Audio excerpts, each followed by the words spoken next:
So that's it. Like maybe become a physician like my dad, or Oh, her dad is a physician. maybe a translator. I don't know, but So it's basically like us with anime, where we saw anime and we saw it's in Japanese, so that was our motivation to learn Japanese. I mean, it's kind of interesting, right? She could have been a translator, a wrestler, or a physician, and then she ended up an adult video star and now an influencer. That's so interesting how different patches we can take on life, right? Japanese for anyone who did at that age. Well, we didn't want to go into the anime industry. We just wanted to talk about it. Yeah, exactly, right? Like, yeah. I don't have the physical for pro wrestling. Obviously, I'm like, I don't know if you guys can tell, but I'm very short. Like, compared to these, like huge. I don't think I'm that tall. They are giant for me. Well, I don't know how tall my audience think I am, because everyone assumes I'm really short. Yeah. The first comment I always get is, man, you're a lot taller than I thought I you'd have be. the opposite thing. In real life, I get people who are like, I don't know how tall they are, but I do know that Connor is the shortest of the three. As you can see when they did a photo shoot, that he's the shortest. I thought you were taller. Yeah. I'm like, what? Fuck off. It might just be like the white man and Asian man stereotype, right? Like it's like, oh, he's Asian, so he must be short. Oh, he's white, so he must be tall. Yeah, I remember when we aired our Akiba video and everyone, all the comments were, I can't believe Garnt's taller than Connor. My image is shattered. You for some reason think I'm like 6'10". Like, I don't know why people think that. Like, just a normal guy. Leave me alone. Stop bullying me.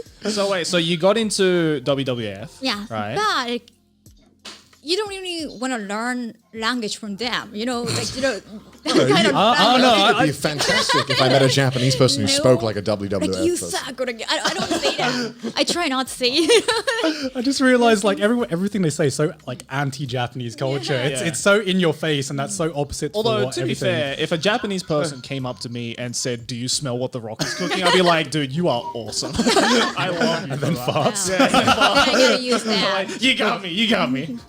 All right. Okay. So I remember because I interviewed you Yes. for my channel. I think it was Last year. Last year, right? At AX. Yeah, at AX. We did an interview together, and I got to know like a lot about your backstory and whatnot. We'll obviously get more into that in this episode. Yeah. But as you were saying at the beginning, before you came into the JAB world, you went to like journalism, right? Like with the baseball stuff. Yes. So I want to know now that I know that you were into WWF before that, how did it go from WWF to baseball journalism? It's just, I was in a company, so like I didn't have a choice. Like my boss decided okay. where I should go. Right, and right. baseball is like what Japanese people watch the most. I guess. Japanese people. Okay. So Yeah, would you kids. have liked to have done like what wrestling journalism? Yes. Yeah. So that was So like that was your aim.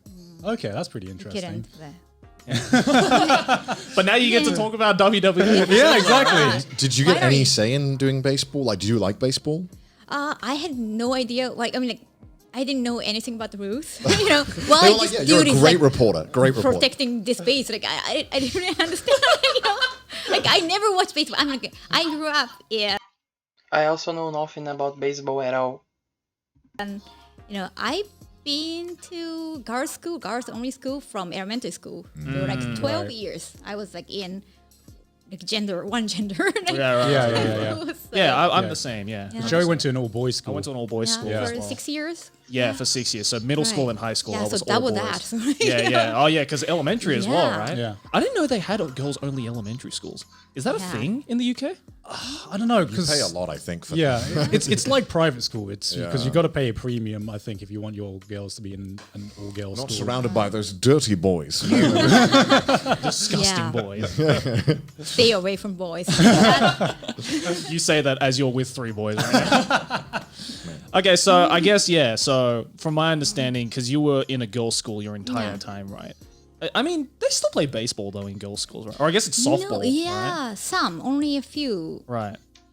So And- I had no idea how the sports was like Work. functioning. Like, I Right. didn't- Because baseball is pretty popular in Japan, isn't it? Yes, it is. Yeah, I think, is it the most popular sport, or is that soccer? I should say It might be baseball, right? Yeah. I have no idea. I think the top 3 sports from what I remember here is baseball, soccer, and sumo.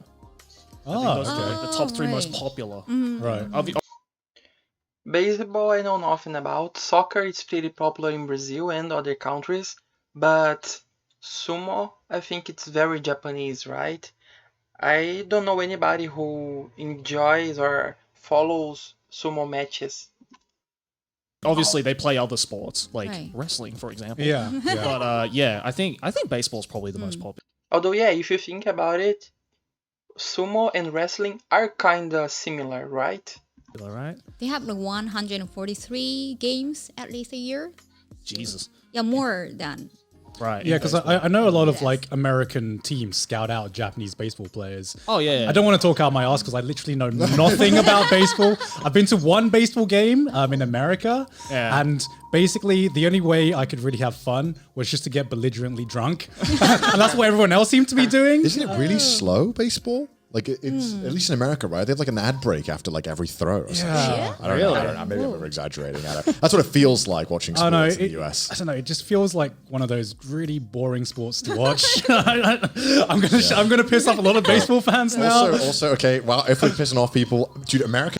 I feel like anything can be, but especially sports, anything in general, but especially sports, can be very interesting if you are invested on it, or can be very boring if you are not invested on it. The same goes for fashion shows or concerts.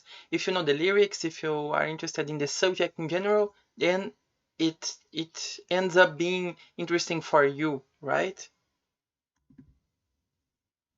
American football is so fucking boring, and they actually do have an ad every time anything happens. Like, No, okay. it's so annoying. Okay. I can understand American football. American football, when it's in motion, is like one of the most exciting sports to watch. It just has too many breaks. But sports like baseball, cricket, Yeah, cricket, golf, I don't like cricket either. I don't understand the appeal of watching them, I man. really like the cricket. Oh my god! I used to like. I never watched baseball. I never watched soccer. I always used to watch the cricket. Wow. And if you thought going to a baseball game was slow, go to a cricket game. Well, that's like a 4-day thing, and well, that's no, that's just no. a big piss up, though. No, That's all it okay. is. No, I didn't. Okay, you're talking about the Test cricket, which is okay. one Okay. game is like 5 days long. Okay. Right? They also have. There's 3 different types. I can't believe I'm going to talk about cricket in this podcast. It's very I educational. have a good story about So it. basically, cricket has 3 different types of games. There's Okay. the Test cricket, which is the really long one that most people associate cricket with, right? Which is Yeah, like yeah. the 5 days. So long. No one goes to watch those, right? Yeah, They yeah. do. I don't. Yeah, I mean, they do, but like you have to be retired, right, and have literally nothing else to do, right? Because it's so long. It's 5 days, and then there's the what they call the 1 day international or the Right. ODI, which is it only goes for 1 day. This man knows his shit. Jesus. Yeah. I'm into cricket, man. And then there's a shorter version which is called the 2020, which usually only goes for about 3 hours. So it's like Okay. it's Only it's 3 basically- hours? It's speed running cricket, basically. And going to watch the 2020 cricket, the short one, is really exciting because they have a limited number of balls. Right. So they have no choice but to try and smack the ball as many times as they want. So it's way more interesting. Whereas Test cricket, they have 5 days, so they can take So their long. time. And is it true that after the 5 days you can still come out with no winner? Yeah, there's draws. Yeah, there's draws as well. Yeah, the best analogy I heard for that is like, imagine having sex for 4 days and then in the end, nobody comes. That's Test cricket. That's a weird analogy, but unexpectedly fitting for this episode. That's what it feels like sometimes. But like the Test cricket, at least in Australia, at least in my family, we would put on the Test cricket just like we put it on the TV background. and then just have it in the background and do other stuff around the house. So like every now and then we were coming. Yeah, you can't focus for 4 days, during 4 days on something like that, right? It's just like the Olympics. There are moments where you are focused, but mainly you just use it as background noise. The living room being like, oh, who's winning? Like, I wouldn't sit in front of the TV Right. for 5 days being like, oh my God, this is so exciting. Because most of the time, nothing's happening, right? Edge of your seat stuff. But I mean, I can imagine there are people that do that if they are really invested. Yeah, exactly. When I was younger, Interesting. and my whole family likes cricket, but I don't like it, and I made that very clear to them that I didn't like cricket. Right. So, 13th, I'm 13 years old, and it's Christmas. Right. Guess what? Like the main gift they got me was Cricket bat? a ticket to watch the Ashes. Or The something. Ashes. The Ashes, and I was like, "Mum, I didn't ask for this. I asked for Yu-Gi-Oh cards. It clearly says I know there's no." But I think it's pretty common, right? Because parents want to try to direct you in some way or another, and they intend to put you in classes and give you gifts that are for things that they find interesting and that they would like you to have been interested in also. But then many times it's not what you really want. And I would also say that sometimes it can drive you apart from that specific thing. So for example, if your parents really want you to be into soccer and they keep pushing you into soccer, although you don't really like it, then you maybe will really try to avoid it, you know? That stuff happens.